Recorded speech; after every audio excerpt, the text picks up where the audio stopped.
अरे संतोषचं भांडण आणि ह्या पोरांचं भांडण ओबीसी विरुद्ध मराठा भांडण होतं का? नाही रे. खंडणी विरुद्ध चांगला माणूस आडवा आला म्हणून आमचा सरपंच गेला, एवढंच भांडण. अरे धायगुडे बोलले बाबा, मी जास्त नाही बोलणार. परत आम्ही बोललो की म्हणते लगेच हे जातीवाद. हाके साहेब तुमच्या पाया पडतो, कुणाचं बी उचल घेऊन कुणीकडे बोलत जाऊ नका. आई शपथ तुम्हाला विनंती आहे. अजून ते तुम्हाला 500 मतं पडलेत का 5000 पडलेत साहेब? इथं माडा शेजारीच आहे, इथून पलीकडे.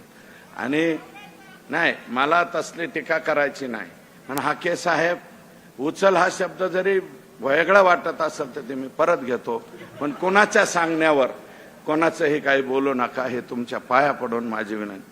प्रकाश अण्णा शेंडगे तुमचे वडील फार मोठे माणूस होते. या राज्याला बरंच काही दिलंय तुमच्या वडिलांनी. सतत दुग्ध विकास खातं खूप चांगलं चालवलं. शेळी पालनाचं, मेंढी पालनाचं खूप काम केलं. आमच्या तिथं भाऊच्या धाक्यावरती सुद्धा शिवाजीराव शेंडगे यांनी खूप मोठं काम केलं. तुम्ही लोकसभेला उभे राहिले, तुम्हाला 8,550 एवढेच मतं पडले. तुम्ही सुद्धा म्हणता संपूर्ण ओबीसी समाज धनंजय मुंडेंच्या मागे आहे.